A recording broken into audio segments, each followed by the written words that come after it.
कह रहा था कि आप बहुत सी यहाँ वहाँ की बातों को भी संजो कर बोलते हो।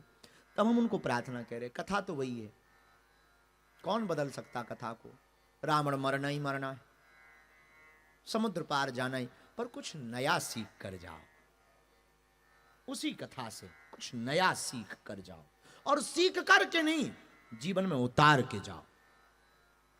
तो ये बहुत बड़ी बात नहीं है कि तुम कथा में आकर बैठे तो तुम्हारा भला हो जाएगा। माई बाप, ये बात हमारी तुम नोट कर लेना, वरना तुम जिंदगी भर पछताओगे प्रत्येक कथा सुनकर, और तुम्हारे हाथ में कुछ खाक हाथ नहीं लगेगा।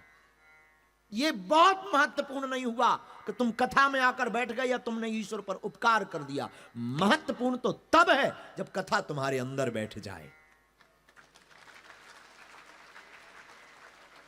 तुम्हारे अंदर कथा बैठी या नहीं, यह प्रश्न बहुत महत्वपूर्ण है।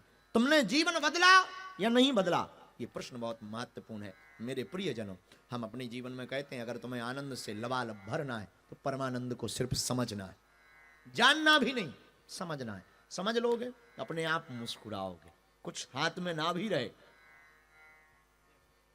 भगवान कृष्ण मुस्कुराने का ही उपदेश देते। मुस्कुराओगे, क्या करोगे? मुस्कुरा। मुस्कुराने का मतलब यह है, तुम्हें पता है जब सब हम हैं, प्रभु है, अब रोना किस बात का? बुरा मत मानना, तुम अपना किरदार चाहे रो करके गुजारो या हंसकर गुजारो, गुजारना तुमको पड़ेगा। किरदार तुम्हारा, चाहे रोकर गुजारो या मुस्कुराकर गुजारो, क्योंकि अभिनय नाटक करने तुम आए हो तो नाटक तुम्हें करना पड़ेगा। इसलिए मुस्कुराकर क्यों नहीं तुम नाटक करते हो?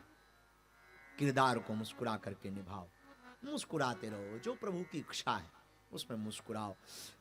एक महात्मा की बात क्या बताएं, याद आ जाती, फिर याद आ गई।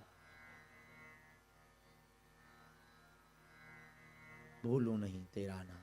एक महात्मा की बात याद आती। एक फक्कड़ महात्मा भारत में, महाराज जी बीच रास्ते में लेटे थे बिना कपड़ों के, एक फटा हुआ बोरा पहन रखा था, कोई तकिया नहीं, हाथ का ही तकिया। उस जमाने का सम्राट वहां से निकला तो मंत्रियों ने कहा, ए बाबा उठ उठ, तुझे पता नहीं सम्राट आया है? तो महात्मा ने लेटे लेटे कहा कि जरा सम्राट को जाकर बोलो कि अभी दुनिया का महाशहंशाह आराम फरमा रहा है। तो मंत्री चौंका। राजा की सवारी बहुत देर तक रुकी रही, वो उठने को नाम ना ले। तो राजा ने कहा, क्या हुआ? तो मंत्री ने कहा, सरकार क्षमा करो, कोई पागल आदमी है, पर वो कह रहा है कि अभी राजा को बोलो, अपने सम्राट को बोलो कि दुनिया का महाशहंशाह आराम फरमा रहा है। तो राजा ने सोचा कि शहंशाह तो मैं बनने वाला हूं, ये नया कौन पैदा हो गया, जरा देखूं तो। राजा गया, राजा ने पूछा, ए कौन है? महात्मा ने भी लाल आंखें, बड़ी आंखें, महात्मा तो मस्ती रहते हैं, तू बता तू कौन है? राजा बोले, मुझे नहीं जानते, मैं सम्राट हूं। तो महात्मा भी बोले, मुझे नहीं जानते, मैं शहंशाह हूं। और राजा बोले, दिख तो नहीं रहे।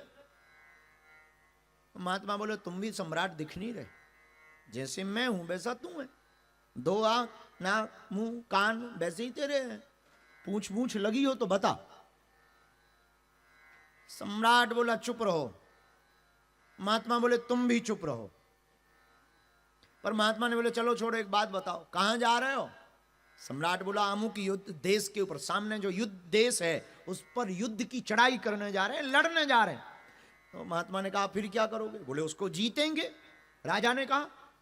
तो महात्मा ने कहा, फिर क्या करोगे? राजा बोला, उसको अगर हमने जीत लिया तो तुम्हें खबर होनी चाहिए कि मैं विश्व विजेता बन जाऊंगा। तो महात्मा ने कहा, फिर क्या करोगे? बोले, फिर क्या करेंगे, मैं राज्य करूंगा पूरे विश्व पर, मैं शहंशाह बन जाऊंगा। महात्मा ने कहा, फिर क्या करोगे? बोले, फिर मेरे नाम का डंका बाजेगा। महात्मा ने कहा, फिर क्या करोगे? आराम से सोऊंगा। महात्मा ने एक जोर का चांटा झड़ा, ठटरी के बरे नक कटा। तू दुनिया को जीतने के बाद आराम से सोएगा या नहीं सोएगा ये कोई गारंटी नहीं है। मैं बिना जीते आराम से सो रहा हूं, बता तू शहंशाह है या मैं शहंशाह है?